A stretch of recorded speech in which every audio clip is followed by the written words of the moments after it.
안녕하십니까. 우리 오늘 오전 시간에는 구약성경 에레미야 2장 보겠습니다.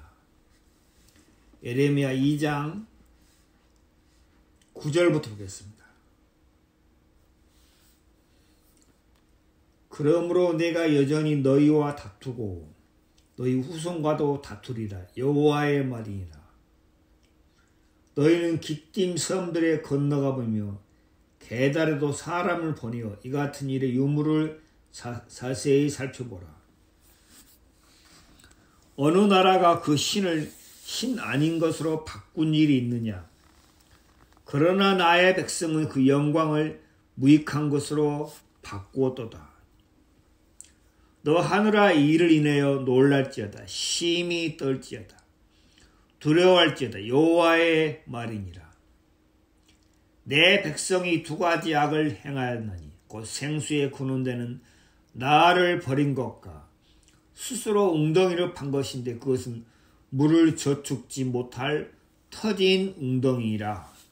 13절 말씀까지 읽겠습니다. 오늘 우리가 오전 시간에는 에레미야 2장 말씀을 통해서 하나님께서 이스라엘 백성들에게 하신 말씀이 곧 하나님께서 우리 인생들에게 하시는 말씀이다 하고, 이 말씀을 통해서 하나님께서 우리 인생들에게 뭐라고 말씀하시는지 그 말씀을 함께 상고하고 은혜를 입는 시간을 갖도록 하겠습니다. 에레미야는 눈물의 선지자라고 말하고 에레미야는 자기가 원해서 자기가 자원해서 선지자가 된 게 아니고 하나님께서 에레미야를 지명해서 불렀습니다. 그 부분이 에레미야 1장에 나와 있습니다. 하나님께서 에레미야에게 뭐라고 말씀했습니까? 내가 너를 복중에 짓기 전에 너를 알았고, 에레미야가 그 어머니 태에 있기 전에 하나님이 그를 알았고, 내가 태에서 나오기 전에 이미 에레미야가 어머니 태에 있을 때부터 하나님께서 그 에레미야를 구별하였다. 너를 열방의 선자로 세웠다 하시기로 하나님께서 에레미야를 어머니 태에 있기 전에 이미 알았다는 거죠. 그리고 어머니 태에 있을 때 이미 에레미야를 선지자로 세우기로 하나님이 이미 작정을 하고 계획을 세우셨다. 그래서 에레미야의 의지와 또 에레미야의 생각과 에레미야의 마음과 상관없이 하나님께서 이미 에레미야를 선지자로 세웠습니다. 그래서 하나님께서 에레미야를 통해서 하나님께서 이스라엘 백성에게 하고자 하는 말씀을 에레미야를 통해서 담대하게 나타내고 전했습니다. 그러니까 에레미야가 선지자로 세움받을 때 유대 나라가 어땠느냐, 북이스라엘 나라가 어땠느냐, 그것은 에레미야 성경에 보면 자세히 나와 있습니다. 유대 나라와 이스라엘 나라가 하나님 앞에 패역하고 배역하고 하나님 앞에 더럽고 가증되게 살고 있다고 말씀했습니다. 그래서 하나님께서 어떤 비유를 했습니까? 만약에 어떤 사람이 그 아내를 버림으로 그가 타인의 아내가 된다 하자 그 본부가 그러다시 받겠느냐? 이것은 무슨 말입니까? 어떤 사람의 아내가 그 남편을 버리고 떠났다는 거죠. 그래서 다른 사람의 아내가 돼서 살고 있는데 그 아내가 다른 남자하고 살면서 마음에서 만족을 못하고 마음에 행복하지 못하고 마음이 고통스러워 괴로워서 다시 본부에게 전에 남편에게 돌아가려 하면은 그 남편이 그 여자를 받아들이겠느냐 하고 하나님께서 말씀했습니다. 그것처럼 하나님을 섬기면서 하나님께 순종하면서 살고 있다는 이스라엘 백성들이 실제로는 어땠습니까? 그들이 하나님을 버리고 하나님을 떠났다고 말씀하고 있습니다. 에레미야 1장 16절에 무리가 나를 버리고 다른 신들에게 분향하며 자기 손으로 만든 것에 절하신즉. 그래서 하나님께서 에레미야를 통해서 이 유다의 백성들이 이스라엘 나라가 하나님께 패역했다, 하나님을 등지고 떠났다, 간음을 했다, 하나님은 그렇게 말씀하고 있습니다. 그래서 하나님께서 진노하시고 하나님이 더럽게 여기시고 하나님이 악하게 여기셔서 이 이스라엘 나라 유대 백성들을 하나님이 심판하기로 하나님이 작정을 했던 것. 내가 나의 심판을 베풀어 그들의 모든 죄악을 징계하리라 하나님이 그렇게 말씀하고 있습니다. 그러면 우리가 에레미야 시대에 그 당시에 유대 백성들에게 하나님이 하신 말씀이냐? 그렇지 않고 지금 이 시대를 살고 있는 하나님의 백성이라고 하는 사람들 또는 이 시대를 살고 있는 인생들에게 하나님이 말씀하고 있습니다. 너희가 나를 버리고 우상을 섬기고 너희가 죄악된 삶을 살고 있다. 그래서 내가 너희를 심판하겠다. 하나님이 그렇게 말씀하고 있습니다. 그래서 하나님이 에레미야 2장의 오늘 그 말씀에 13절에 보면 그런 말씀. 내 백성이 두 가지 악을 행하였나니 생수에 근원되는 나를 버린 것과 스스로 웅덩이를 판 것인데 그것은 물을 저축치 못할 터진 웅덩이라. 하나님이 여기서 내 백성이라는 거 이스라엘 백성이죠. 이스라엘 나라 사람들이 두 가지 악을 행했다 했습니다. 그들이 많은 악을 행했는데 대표적으로 두 가지 악을 행했다. 첫째는 생수에 근원되는 나를 버렸다. 여기서 하나님께서 하나님 자신을 생수의 근원으로 표현하고 있습니다. 생수의 근원. 생수가 무엇입니까? 살아있는 물이죠. 생수에 근원되는 나를 버린 것과 이 말은 하나님은 우리에게 생수가 되신다는 거죠. 생수에 근원되는 나를 버린 것과 요한복음 4장에 보면은 예수님께서 사마리아 여자를 만나서 대화하고 있습니다. 그런데 사마리아 여자가 예수님께 뭐라고 고백합니까? 요한복음 4장에 보면은 주여 이런 물을 내게 주사 나로 목마르지도 않고 또 여기 물길로 오지 않게 하옵소서. 사마리아 여자가 예수님께 주여 이런 물을 내게 주사. 어떤 물입니까? 예수님께서 주시는 물. 예수님께 내가 주는 물을 먹는 자는 영원히 목마르지 아니하리니 나의 주는 물은 그 속에서 영생하도록 솟아나는 샘물이 되리라. 예수님이 이 여자에게 사마리아 여자에게 주고자 하는 물은 영생하도록 솟아나는 샘물이란 거죠.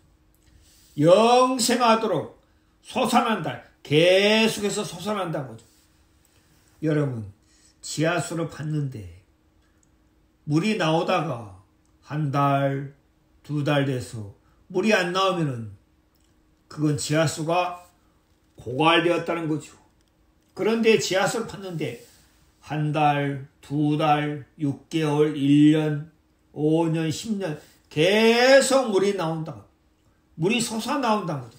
그처럼 예수님께서 이 여자에게 주는 물은 영생하도록 솟아나는 물이라는 거죠. 그래서 이 여자가 주님 그런 물을 내게 주소서. 그럼 이 여자는 목마름과 갈증과 기근에 시달리고 있습니다. 이 여자가 남편이 있지만은 그 마음이 참 목마르고 답답하고 외롭고 고통스럽고 그 마음이 허무하고 그런 삶을 살고 있었습니다. 그래서 예수님께서 이 여자에게 내가 주는 물을 먹는 자는 다시 목마르지 아니하리니. 에레미야 2장 오늘 읽은 말씀에서 하나님께서 자신을 생수의 근원으로 말씀하고 있습니다. 사람들이 인생을 살면서 왜 마음에서 평안이 없이, 마음에 감사가 없이, 마음에 기쁨이 없이, 마음에 즐거움이 살아갑니까? 생수의 근원되는, 곧 복의 근원 되시는, 소망의 근원이 되시는 기쁨과 즐거움과 희락의 근원 되시는 하나님을 떠나서 살고 있기 때문에 그렇답니다. 이스라엘 백성들이 생수의 근원되는 하나님을 버렸다는 거죠. 하나님을 등지고 하나님을 배반하고 하나님을 떠나서 뭘 쫓고 살고 있습니까? 예, 우상을 섬기고 살고 있다는 거죠. 생수의 근원된 하나님을 버리고 스스로 웅덩이를 판다는 거죠. 스스로 자기 자신을 믿고 자기 생각을 믿고 그렇게 살아간다는 거죠. 하나님은 그 모습을 보시고 이 백성이 나를 버리고 스스로 웅덩이를 파고 살고 있다. 그러나 그 웅덩이는 물을 저축하지 못할 터진 웅덩이다 말씀하고 있습니다. 이 말씀은 곧 사람들이 하나님을 떠나서 그 마음에 세상에 있는 것으로 즐거움을 누리고 세상에 있는 것으로 만족을 누리려 하고 육체의 쾌락과 정욕을 따라 행하면서 마음의 기쁨과 즐거움을 얻으려고 하는 그런 삶을 하나님께서 말씀하고 있습니다. 어떤 운동선수가 집이 5,500평, 여러분 상상되십니까? 5,500평 되는 집을 얻어서 살고 있다. 그 집에 가면은 수영장이 있고 영화관이 있고 박물관이 있고 방이 수없이 많고 왜 그 사람이 그 집을 얻었겠습니까? 그 집을 얻어 살면은 뭔가 내게 만족이 오지 않을까, 기쁨이 오지 않을까, 즐거움이 오지 않을까 하고 생각했다. 아, 내가 저 집에 살면 참 만족하겠다, 참 행복하겠다, 참 즐겁겠다, 그런 마음이 들어서 그 집을 샀던 거죠. 그러나 결코 그 집이 그 사람에게 참된 행복과 기쁨을 주지 못한다고 또다시 목마르다는 거죠. 사마리 여자가 남편을 몇 명이요? 6명 바꿨습니다. 처음에 남편하고 살다가 처음에는 만족한 같은데 시간 지나면 또다시 마음의 만족이 없고 그렇게 하기를 남편을 6명째 지금 바꿔 살고 있습니다. 그런데도 이 여자의 마음에 기근이 오고 목마름이 오고 갈증이었습니다. 이것은 곧 사람들이 세상에 있는 것으로 기쁨을 얻고 세상에 있는 것으로 만족을 얻고 세상에 있는 것으로 마음의 소망을 삼고 위안을 삼으려 하는데 시간 지나면 또다시 마음이 허무하고 마음이 외롭고 마음이 답답하고 마음이 목마르고 그런다는 거죠. 왜 그렇습니까? 생수의 근원 되신 하나님을 떠났다는 거죠. 하나님을 버리고 살고 있다는 거죠. 이 말씀은 창세기 3장에 뱀이 여자를 깨어서 어떻게 했습니까? 하나님을 등지고 하나님을 버리고 뱀이 준 욕망, 뱀이 준 욕심을 따라 살겠다는 거죠. 처음에는 그게 참 좋게 보였습니다. 그러나 나중에 결국 어떻게 했습니까? 마음에 고통스럽고 마음에 부끄러움이 오고 마음에 수치가 오고 마음에 허무함이 찾아오고 마음이 괴로웠던 거죠. 하나님은 여기서 우리에게 모든 인생들이 아담 안에서 하나님을 등지고 떠났다. 하나님과 상관없이 살고 있다. 그들이 지금은 행복한 것 같고 즐거운 것 같고 만족한 것 같은데 이 사마리아 여자처럼 시간 지나면 또다시 마음에서 허무하고 답답하고 마음이 갈증을 느끼고 목마르고 그렇게 할 것이다. 왜 그렇습니까? 하나님을 떠나서 살고 있기 때문에. 생수의 근원 대신 기쁨의 근원 대신 복의 근원 대신은 하나님을 떠나서 살고 있다는 거죠. 하나님께서 이스라엘 백성들에게 너희가 나를 떠나서 나를 버리고 스스로 웅덩이를 파고 살고 있다. 그러나 그것은 물을 저축하지 못할 터진 웅덩이다. 하나님이 그렇게 말씀하셨습니다. 하나님 자신을 생수의 근원으로 표현했습니다. 그래서 하나님께서 이스라엘 백성들에게 너희가 나를 떠나서는 결코 마음에 참된 행복과 참된 기쁨과 참된 소망을 가질 수 없을 것이다. 하나님이 말씀을 통해서 모든 사람들이 아담 안에서 아담 한 사람으로 말미암아 모든 사람들이 하나님을 등지고 하나님을 배반하고 하나님을 떠나서 이들이 세상과 육체와 마귀가 주는 욕심을 따라 이들이 추하고 더럽고 가증한 삶을 살고 있다고 하나님께서 말씀하고 있습니다. 그래서 하나님 보실 때 이들이 하나님을 떠나서 하나님을 등지고 하나님을 배반하고 살고 있는데 결단코 너희에게 평강이 없을 것이다. 결단코 너희에게 기쁨과 즐거움이 없을 것이다.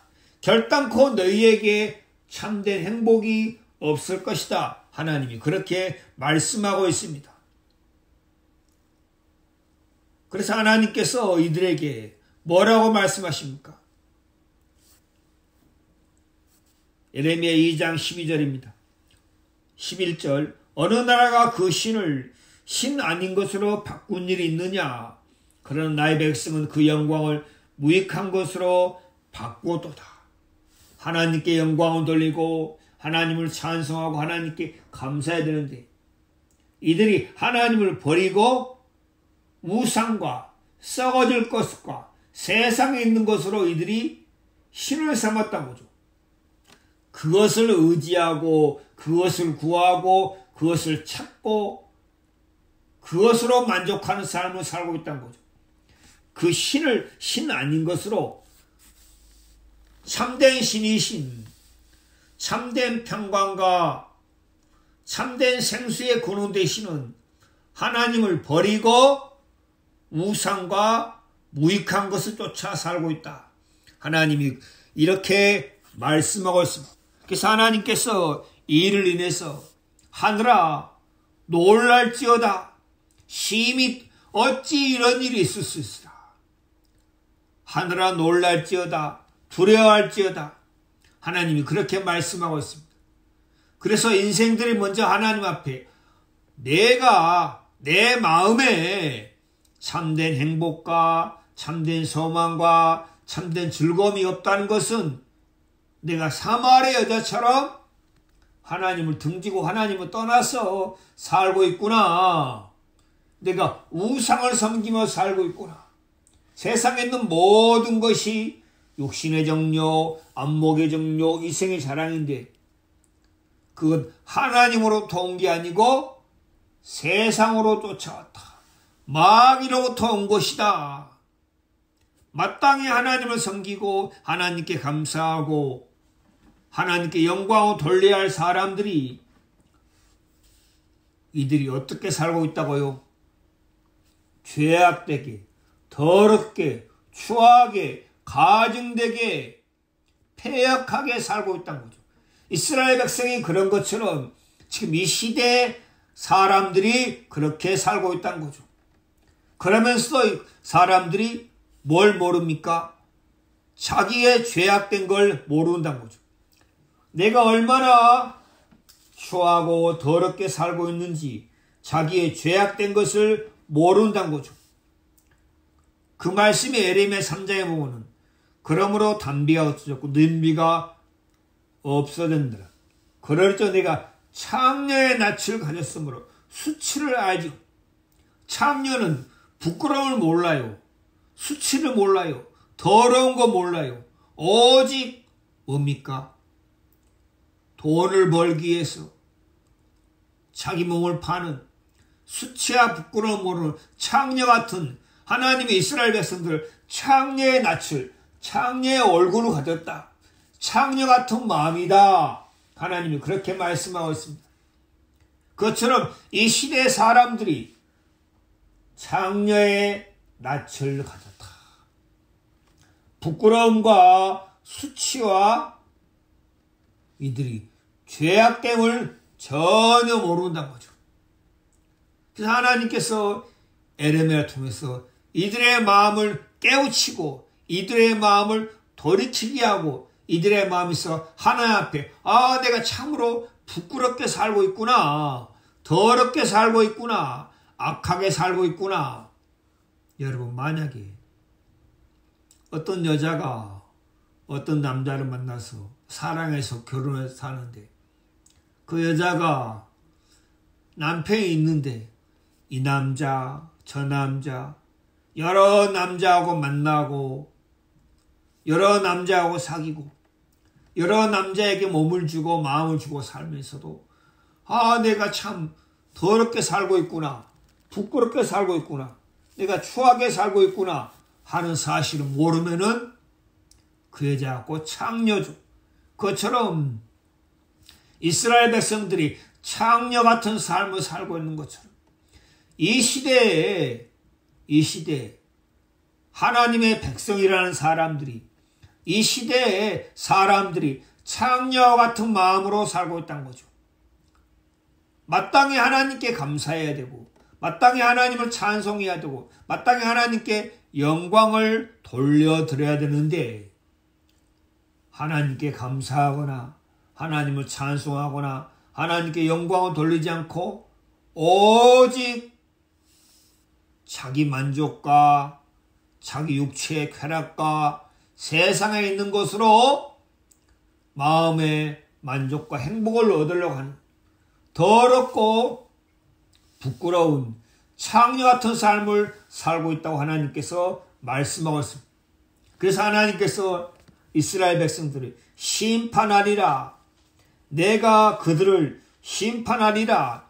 내가 나의 심판을 베풀어 그들의 모든 죄악을 징계하리라. 에레미야 1장 16절에 내가 그들을 심판하리라. 하나님은 그래서 인생들에게 하나님이 말씀하십니다. 내가 그들의 죄악을 심판하리라. 그들의 모든 죄악을 징계하리라. 하나님이 그렇게 말씀하고 있습니다. 그래서 하나님의 말씀을 듣고서 자기 마음에서 내가 참 죄악되게 살고 있구나. 더럽게 살고 있구나. 만물을 지으신 하나님, 모든 만물을 다스리시는 하나님, 모든 만물의 주가 되신 하나님, 그 하나님으로 말미암아 살고 있으면서도 그 하나님께 감사치 아니하고 영광을 돌리지 아니하고 찬송하지 아니하고 오직 자기를 높이고 자기를 자랑하고 우상을 섬기고 살아가는 그런 사람들에게 하나님께서 내가 심판을 베풀어 그들의 죄악을 징계하리라 말씀하고 있습니다. 그래서 하나님께서 결국엔 어떻게 했습니까? 북이스라엘 나라를 아수르 왕에게 삼킴을 당하게 하고 또 유대 나라를 바벨론의 포로 생활을 하게 했습니다. 70년 동안. 왜 그렇습니까? 이들이 하나님의 말씀을 듣고도 끝까지 마음을 돌이키거나 회개하지 않았습니다. 하나님의 말씀을 듣고 하나님의 말씀을 통해서 내가 그렇게 죄악된 사람이라고, 내가 악한 사람이라고, 내가 가증한 사람이라고, 내가 더러운 사람이라고, 내가 창녀 같은 사람이라고 하고 자신을 돌아보거나 자신의 영혼을 생각해 보지 않고 하나님께서 하신 말씀을 다 배척하고 버리고 거부했던 거죠. 그들이 끝까지 하나님 앞에 돌아오기를 거절했던 거죠. 그래서 하나님께서 유대 백성들을 바벨론의 포로가 되게 하고 예루살렘 성전을 다 불태워버리고 예루살렘 백성들을 다 포로로 잡혀가게 하고 그들이 70년 동안 종살을 하겠다는 거죠. 그래서 하나님께서 말씀을 통해서 우리에게 말씀하실 때 나는 어떠한가? 나는 지금 어떠한 삶을 살고 있는가? 나는 하나님과 함께 동행하면서 하나님을 인해서 감사하고 기뻐하고 찬송하는 삶을 살고 있는가? 아니면은 하나님과 상관없이 하나님의 은혜와 하나님의 도우심으로 살고 있으면서도 내 마음에서 하나님께 감사하지 않고 내 마음의 욕심을 쫓아 세상에 있는 것 쫓아 우상을 섬기며 썩어질 것을 섬기며 살고 있는가? 하나님이 말씀을 통해서 우리에게 비추어보게 하신다는 거죠. 우리 영혼을 말씀 앞에 비춰보게 하신다. 내 마음에 하나님에 향한 감사가 있는가? 내 마음에 하나님께 찬송하고 영광을 돌고자 하는 마음이 있는가? 아니면 내 마음이 아직도 욕심에 잡혀있고 내 마음이 육체의 정욕과 쾌락에 잡혀있고 내 마음에서 세상에 있는 것으로 만족을 얻으려는 그런 마음을 가지고 살고 있는가? 하나님께서 이스라엘 백성에게 하신 말씀을 통해서 하나님이 우리 영혼을 하나님의 말씀 앞에 비춰오게 하신다는 거죠. 그래서 하나님께서 하나님의 말씀을 통해서 자신의 죄악을 깨우치고 발견한 사람, 하나님이 그들에게 뭐라고 말씀하십니까? 에레미야 3장 13절 너는 오직 내 죄를 자복하라. 하나님의 말씀을 통해서 성령의 도우심으로 말미암아 자기의 죄악을 발견한 사람, 자기의 죄를 깨우친 사람, 그 사람 하나 앞에 내 죄를 자복하라. 내 죄가 무엇이냐? 여호와를 배반하고 하나님을 등지고 내 길로 달려, 네가 원하는 길로 달려. 에레미야 2장에 보면 생수에 구는 데는 나를 버리고 내 길로 달려 모든 푸른 나무 아래서, 모든 푸른 나무 무엇입니까? 사람의 희망, 사람의 힘, 사람의 의지, 모든 푸른 나무 아래서 사람들은 푸른 나무로 좋아하죠. 울창하고 푸른 나무. 인간의 기대, 인간의 소망, 인간의 힘, 푸른 나무 아래서 이방신에게 절하고, 이방신에게 절하고, 이방 사람들이 섬기는 것에 절하고, 그걸 쫓아 살고, 이방신이 뭡니까? 사람들이 섬기는 것이 무엇입니까? 사람들이 좋아하는 게 무엇입니까? 사람들이 구하는 게 무엇입니까? 사람들은 돈을 사랑하고, 또 뭘 좋아합니까? 자기 영광을 사랑하고, 또 뭘 좋아합니까? 세상에 있는 것으로 육신의 정욕, 안목인욕, 이성의 자랑, 세상에 있는 것으로 배불리려 한다는 거죠. 세상에 있는 것으로 마음의 만족을 누리려 한다는 거죠. 그게 이방신이죠. 이방신에게 절하고 내 목소리를 듣지 아니했다. 하나님의 목소리를 하나님의 말씀을 통해서 계속 말씀하고 있습니다. 그것은 헛된 것이야. 그것은 허무한 것이야. 그건 썩어질 것이야. 너 거기서는 절대 만족을 못해. 거기는 기쁨이 없어. 거기는 소망이 없어. 세상에는 소망이 없습니다. 세상에는 기쁨이 없습니다. 세상에는 즐거움이 없습니다. 세상에는 참된 행복이 없습니다. 사람들이 볼 때 세상에 참된 행복과 기쁨과 즐거움이 있는 것 같은데 자세히 보면은 그건 행복이 아니고 기쁨이 아니고 즐거움이 아니고 다 허망하고 허무한 것뿐입니다.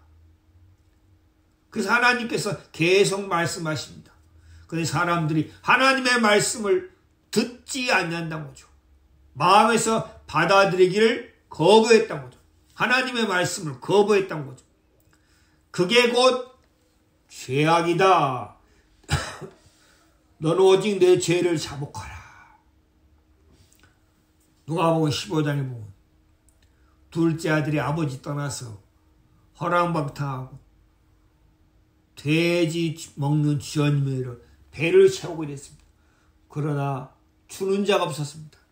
그 둘째 아들이 내가 여기서 주로 죽는구나 하고 마음에 내가 죽는구나, 내가 더 이상 살 수 없다 하는 마음이 와서 그때 둘째 아들 마음에 아버지의 집이 생각났습니다.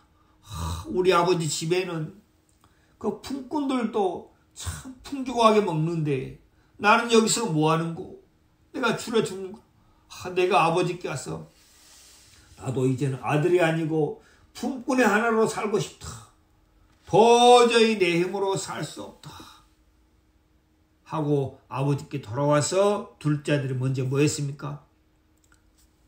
아버지여, 내가 하늘과 아버지께 죄를 얻었사오니. 둘째 아들은 먼저 아버지 앞에 죄를 자복했습니다. 무슨 죄요? 하늘과 아버지께 죄를 얻었사오니 이제부터는 아버지 아들을 그놈을 감당치 못하겠나이다 하고 자기 죄악을 고백했습니다. 그것처럼 하나님께서 우리 인생들에게 너 죄를 자복해라. 너가 지금껏 살아온 길이 어떤 길이냐? 우상을 섬기고 배역하고 더럽고 창녀와 같은 삶을 살지 않았느냐? 너 죄를 자복해라. 너 죄를 인정해라. 하나님이 그렇게 말씀하셨습니다. 죄를 자복하라. 그리고 내게 돌아오라. 죄를 자복하고 내게 돌아오라. 예레미야 3장 14절에 그렇죠. 나 여호와는 배역한 자식들아. 배역하단 말은 배반했다. 하나님을 배반하고 하나님을 등졌다. 다시 돌아오라. 나는 너희 남편임이라. 하나님께서 이스라엘 백성들에게 하신 말씀을 통해서 우리가 하나님을 알 수 있다는 거죠. 그렇구나. 하나님은 반드시 죄악을 심판하시는구나.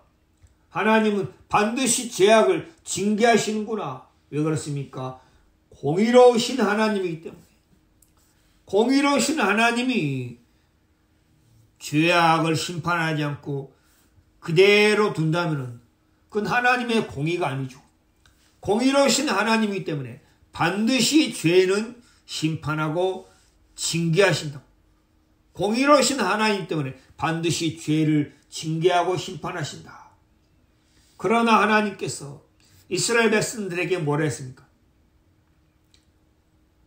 나는 긍휼이 있는 자라.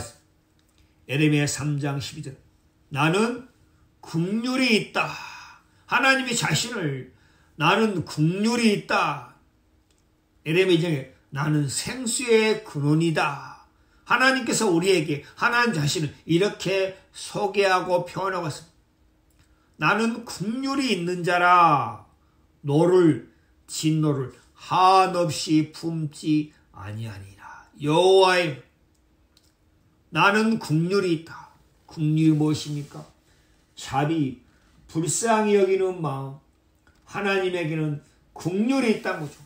하나님은 공의도 있으시지만 하나님은 국률이 있다. 나는 국률이 있는 자라. 얼마나 감사하지.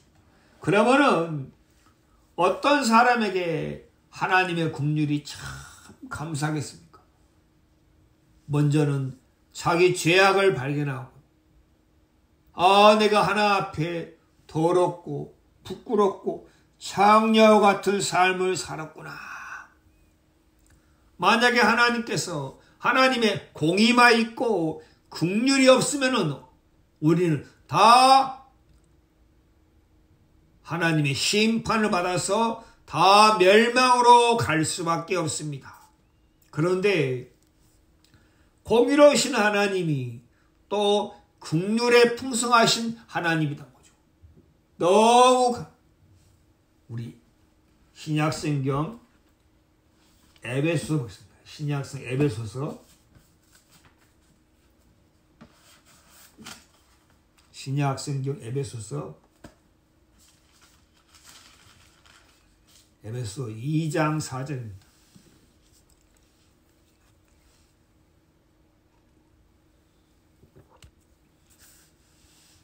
국률에 풍성하신 하나님이, 여기 보면 하나님께서 국률에 풍성하신 하나님, 바울 사도가 여기서 국률에 풍성하신 하나님, 풍성하단 말은 하나님 안에 국률이 가득 차 있다는 거죠. 하나님 안에, 하나님은 죄를 보면은 반드시 심판하고 반드시 징계하고자 하는 공의로우신 마음도 있지만 또 한편 하나님의 마음에는 국률이 가득 차 있다는 거죠. 불쌍히 여기는 마음이 가득 차 있다는 거죠. 누가복음 15장에 둘째 아들이 자기 죄를 자복하니까 아버지가 뭐랬습니까? 너는 안 돼. 너는 나를 무시하고 멸시하고 내 자손을 다 허비하고 있어. 너는 안 돼.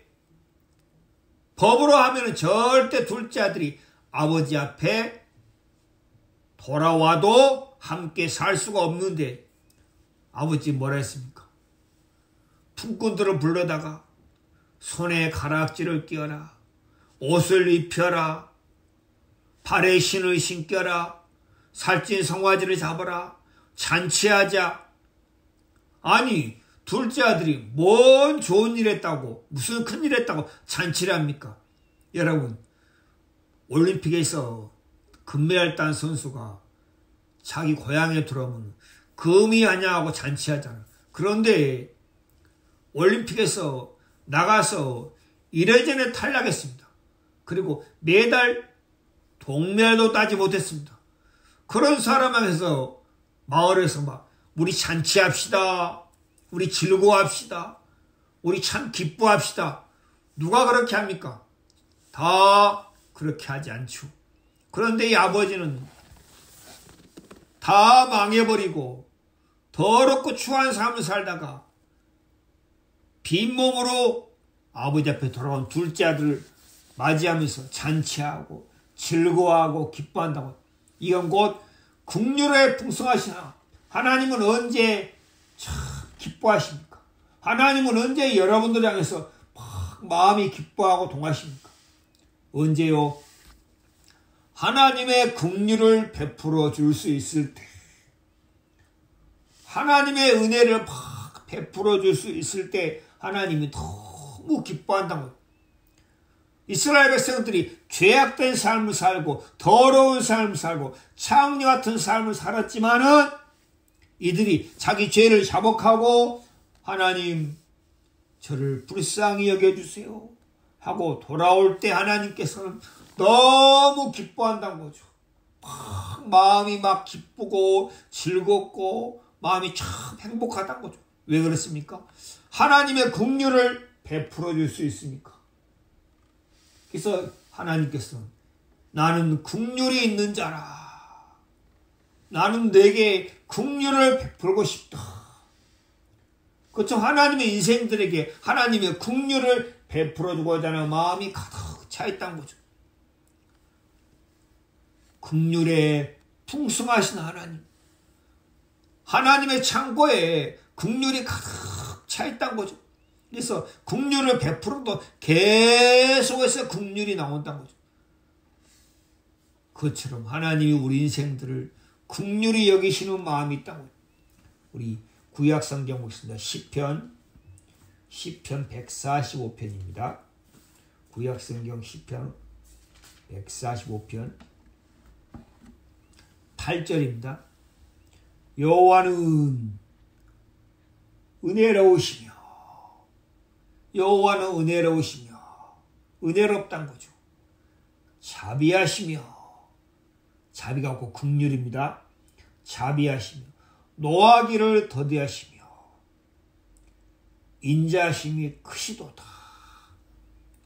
하나님은 은혜로우시며 참 은혜롭다는 거죠. 모든 사람을 향해서 하나님은 은혜롭게 대한다는 거죠.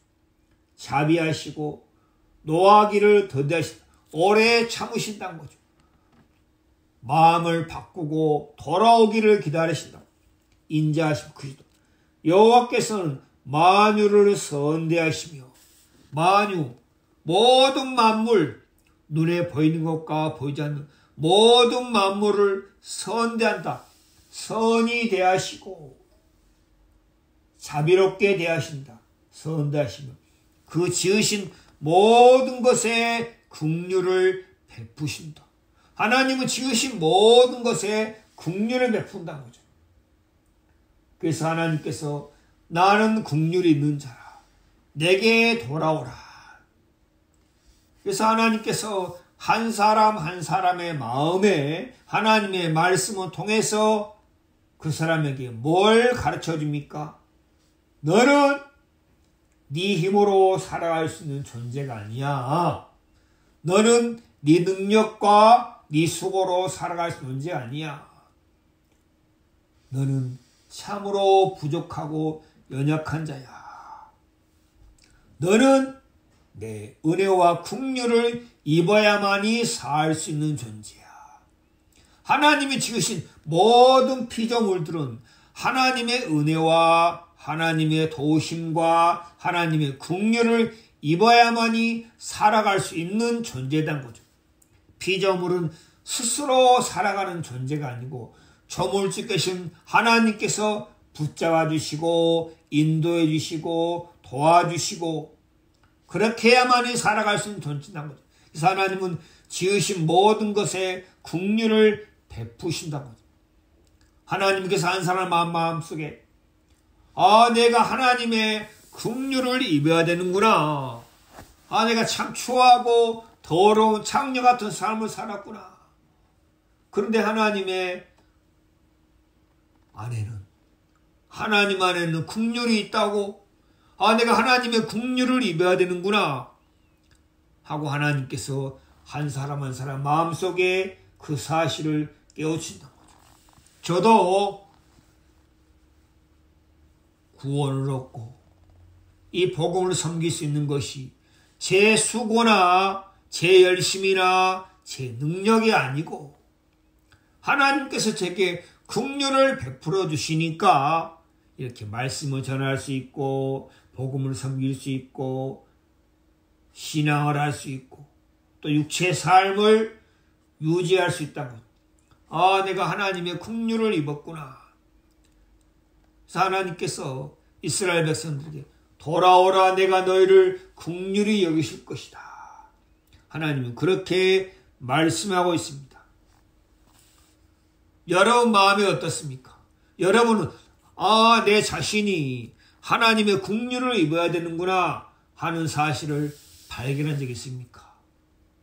내가 하나님의 불쌍히 여기심을 입어야 되는구나.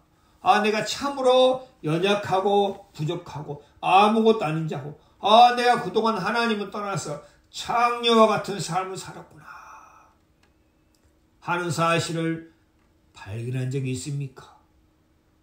하나님께서 말씀을 통해서 우리에게 그렇게 말씀하셨습니다. 베드로전서 2장 10절에 뭐라 했습니까? 너희가 전에 긍휼을 얻지 못하더니. 잠깐 보겠습니다. 신약성경 베드로전서입니다. 신약성경 베드로전서 2장입니다. 2장 10절. 너희가 전에는 백성이 아니더니 너희가 전에 백성이 아니더니 이제는 하나님의 백성이요 전에는 국류를 얻지 못하였더니 이제는 국류를 얻은 자이라. 하나님의 국류로 말미암아 내가 죄를 깨우칠 수 있고 하나님의 국류로 말미암아 내가 이 복음을 들을 수 있었고 하나님의 국류로 말미암아 네가 하나님의 백성이 되고 하나님의 자녀가 되었다는 사실. 그래서 내가 내세우고 내가 자랑할 수 있는 것은 오직 내 영혼을 긍휼히 여기신 하나님뿐이다 거죠. 나는 자랑할 것이 그밖에 없다 거죠. 나를 긍휼히 여기신 하나님, 정말 천지분간 못하고 참으로 추하고 더럽게 살면서도 죄를 죄로 여기지 않고 창녀와 같은 살면서도 그것을 부끄러워 모르고 수치를 모르고 살아가는 내게 하나님께서 내 마음에 그렇구나. 내가 아담 안에서 하나님을 떠나서 오랜 세월 동안 참 더럽고 창녀와 같은 삶을 살았구나. 그런데 하나님께서 내게 긍휼을 베푸사 내 죄악됨을 알게 하고 또 하나님께서 이 복음을 통해서 나를 깨끗하게 씻으시고 나를 의롭다 하시고 나를 하나님의 자녀가 되게 하셨구나. 예수 그리스도는 하나님의 사랑과 은혜와 긍휼의 결정체단 거죠. 하나님의 은혜와 긍휼의 결정체, 하나님의 은혜와 사랑과 긍휼, 그것이 온전히 표현된 것이 예수 그리스도의 십자가단 거죠. 여러분, 예수 그리스도의 십자가를 마음에 발견하고 받아들인 사람은 하나님이 나를 불쌍히 여기셨고 하나님이 내게 은혜 베풀기를 원하셔서 예수 그리스도로 말미암아 나를 구원하셨구나. 나를 의롭게 하셨구나. 나를 깨끗하게 하시고 나를 하나님의 자녀가 되게 하셨구나 하는 사실을 알 수 있다는 거죠. 너희가 전에는 백성이 아니더니 너희가 전에는 긍휼을 얻지 못하더니 이제는 긍휼을 얻은 자니라. 하나님이 에레미야를 통해서 이스라엘 백성에게 긍휼을 베풀고자 하는 마음이 가득 차 있다는 거죠. 그래서 먼저 하나님이 그들에게 그들의 죄를 알게 하고 그들의 악을 알게 하고 오직 내 죄를 자복하라. 그리고 내게 돌아오라. 그럼 내가 너희에게 긍휼을 베풀 것이니라. 하나님이 그렇게 말씀하고 있습니다. 곧 이것은 하나님이 우리에게 이 시대에 살고 있는 우리 인생들에게 이 시대에 하나님을 섬기고 살고 있다는 하나님의 백성들에게 하나님이 말씀하고 있습니다. 내가 순간순간 매일매일 하나님의 긍휼로 말미암아 살아가고 있고 하나님의 긍휼을 입어야 되는 존재구나. 하나님이 그 사실을 제 마음에 여러분들 마음에 깨우쳐 주기를 원하신다는 거죠. 오늘 말씀을 통해서 하나님이 우리 자신의 어떠함을 하나님이 알게 하셨고 또 우리를 향하신 하나님의 선하신 뜻, 하나님의 생각, 하나님의 섭리, 하나님의 마음을 말씀을 통해서 우리에게 분명히 표현했다는 거죠. 여러분이 이 말씀을 통해서 하나님께 이미 돌아와서 신앙하고 있는 사람들은 내가 매일매일 하나님의 긍휼을 입어야 되는구나 하는 사실을 발견하고 하나님의 긍휼을 구하고 또 아직 하나님께 돌아오지 않는 사람들은 내가 지금 살아가고 있는 인생의 삶이 내가 사마리아 여자처럼 내가 창녀처럼 그렇게 살아오고 있구나 하고 내 죄를 자복하고 하나님께 돌아오면은 하나님이 그 사람에게도 한없는 하나님의 긍휼과 사랑을 베풀어 주실 줄 믿습니다. 우리 모두에게 하나님의 긍휼을 베풀어 주시어서 우리로 하나님의 자녀가 되게 하고 우리로 하여금 하나님의 긍휼로 살아오고 있다는 사실을 알게 하신 하나님께 참으로 감사를 드립니다. 오늘 오전 말씀은 여기서 마치겠습니다.